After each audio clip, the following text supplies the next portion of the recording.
Ça se passe ici sur France 3 Pays de la Loire. Le handicap et le travail. Le travail concerne-t-il tout le monde dans la société ?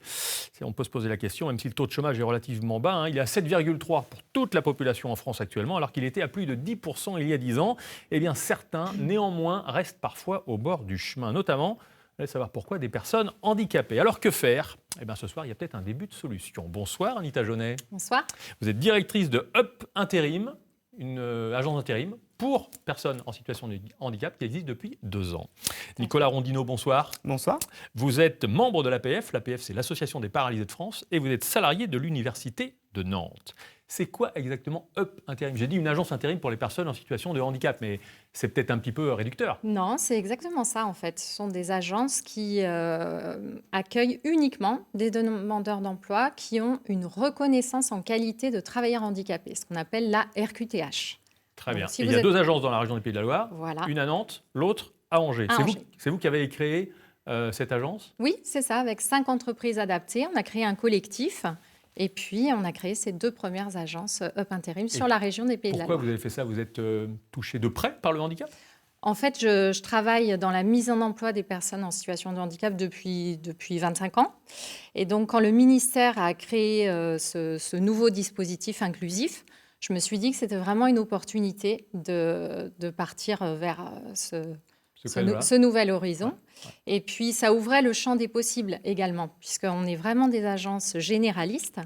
Donc, Alors, on va revenir un petit peu en détail sur le type de travaux, de professions que peuvent embrasser les personnes en situation de handicap. Quel est votre handicap, Nicolas ? On vous voit assis en fauteuil roulant, donc on imagine que l'usage des jambes est un petit peu délicat, voire impossible, mais sinon, c'est quoi exactement ? Alors, moi, j'ai une paralysie cérébrale d'origine congénitale. En fait, je suis un grand prématuré et du coup, j'ai une atteinte au niveau moteur.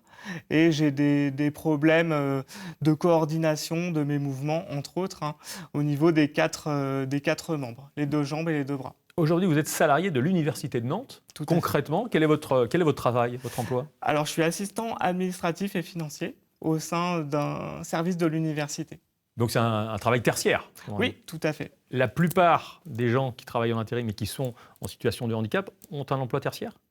Pas forcément, ça dépend des territoires. En fait, nous, on est vraiment des agences généralistes. Donc, les missions que l'on propose vont être des missions donc, dans le tertiaire, certes, puisqu'on va y retrouver des postes doux, mais aussi dans l'industrie, en restauration, en propreté, en espace vert. Enfin, on est vraiment sur tous les domaines d'activité. Est-ce que ça fonctionne bien ? Est-ce que vous arrivez à placer facilement dans les entreprises les personnes qui viennent vous voir ? Alors, facilement, ça demande beaucoup d'énergie. Pour aller convaincre les patrons ? Oui, on a encore des idées reçues qui subsistent, mais on a quand même de très belles réussites, puisque sur la première année, on a redonné de l'emploi à 150 personnes, l'année dernière 170, et sur ces 170, on a 32 personnes, comme Corinne justement ici, qui ont eu un CDI chez le client. 170 personnes qui ont trouvé du travail grâce à vous, ou une mission en tout cas en intérim. Oui. Sur combien de personnes qui sont inscrites ? Depuis la création des 2 agences, 1400 candidats ont été qualifiés auprès de nos chargés de recrutement et d'accompagnement. Donc, c'est 20 à 30% de ces personnes à qui on a retrouvé un emploi. Ouais, il y a quand même beaucoup de chômage pour les personnes en situation de handicap. On va regarder 2 chiffres. Regardez. En 2022, donc il y a quelques mois, 14% de personnes handicapées au chômage. 8% pour l'ensemble de la population. Alors évidemment, c'est mieux qu'en 2018. Ça a progressé d'1 point pour l'ensemble de la population et de 4 points pour les personnes en situation de handicap. Nicolas, est-ce que vous avez du mal à trouver cet emploi que vous avez aujourd'hui ? Alors écoutez, moi j'ai eu la chance en ce qui me concerne d'avoir quasiment été tout le temps en emploi depuis le début de ma carrière, mais les personnes handicapées sont malheureusement encore trop souvent victimes de barrières, en fait, que ce soit, par exemple, dans l'accessibilité des locaux en entreprise. Moi, ça m'est arrivé personnellement d'avoir dû, du coup, refuser un poste et l'entreprise également voulait me recruter, mais n'avait pas les locaux adaptés. Les locaux n'étaient pas adaptés, vous ne pouviez pas accéder au poste de travail. Voilà, tout à fait. En fait, je ne pouvais pas accéder à mon poste de travail. Et malgré qu'on avait la volonté de travailler ensemble, il n'y avait pas d'aménagement possible à ce moment-là. Ah, c'est vraiment rageant, donc je n'ai pas pu accéder à l'emploi. Ouais. Ça, c'était pour un poste. Ça, pour les c'était autres pour que un vous avez poste. occupés avant, parce que vous n'avez jamais eu de chômage quasiment, d'après ce que vous nous dites. Quasiment jamais, non. Mais malgré tout, il y a quand même des difficultés qu'il faut surmonter dans l'organisation du travail, notamment. Alors, du genre? Parfois, on a besoin d'adaptation dans le rythme de travail, des pauses plus longues, des horaires variables pour arriver le matin ou partir le soir pour pouvoir organiser aussi des soins que doivent avoir souvent les personnes handicapées.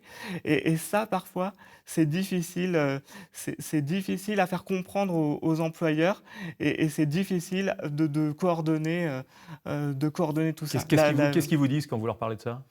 Et beaucoup, en fait, m'ont dit, on a beaucoup échangé sur le sujet. Moi, je suis vraiment pour faire un maximum de communication là-dessus. En fait, ils me disent souvent, on ne connaît pas bien le milieu du handicap. On ne sait pas ce que ça implique.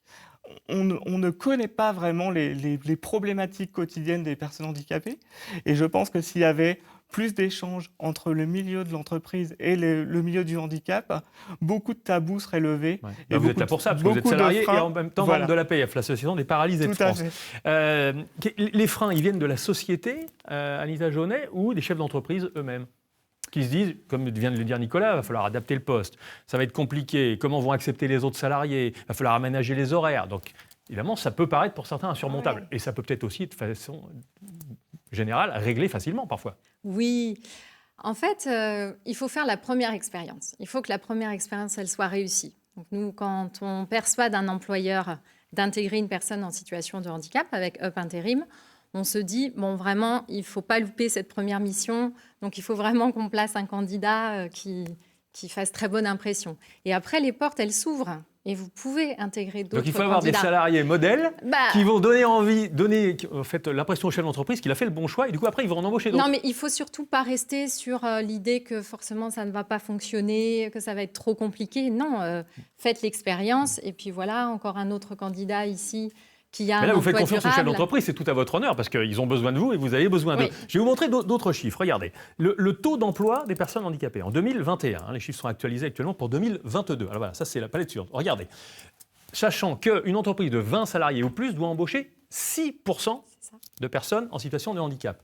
Eh bien, on est loin du compte quand les entreprises ont de 20 à 49 salariés, on est quasiment à la moitié.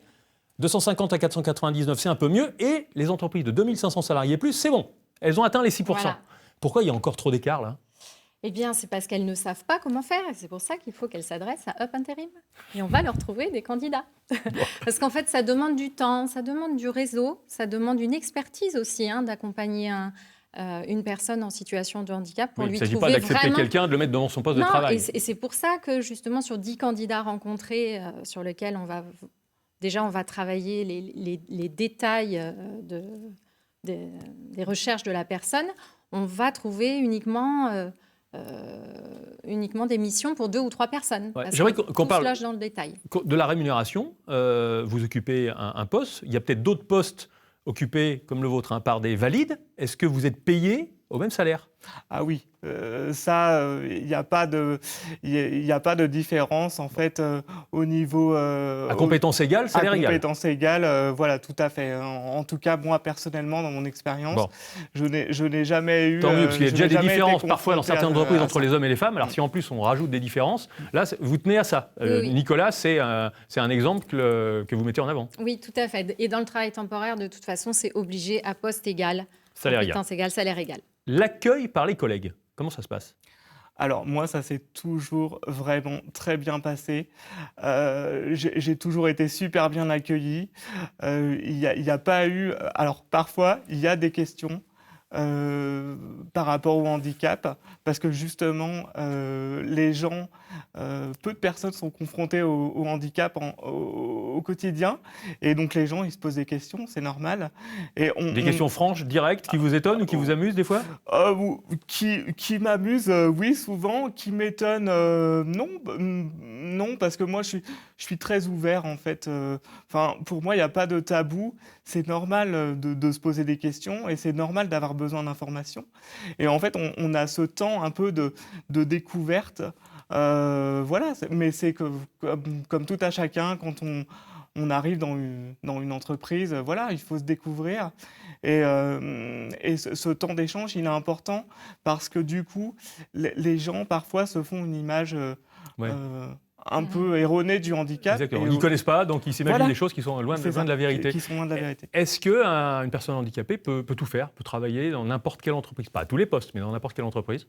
Bah oui, moi je vois pas aussi pourquoi bien devant une machine-outil que devant un ordinateur, que de faire l'accueil du public ou en tout cas s'adresser à des clients. Oui, vous savez, en fait, le champ du handicap, il est très large aussi. Donc, handicap physique, psychique, cognitif. Là, on voit des personnes qui souffrent de trisomie, qui travaillent dans des ateliers, dans des restaurants aussi, ça se fait. Oui.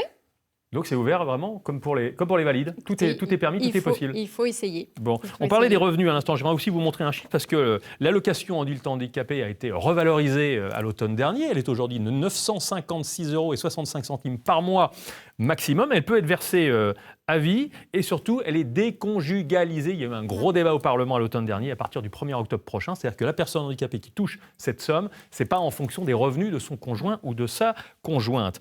Il y a eu les lois Chirac. Il y a eu les lois de 1987 et les lois Chirac en 2005. Qu'est-ce qui a changé depuis dans la société? On parlait d'accessibilité, c'est pas encore ça, c'est pas encore gagné. Est-ce qu'il y a des points positifs?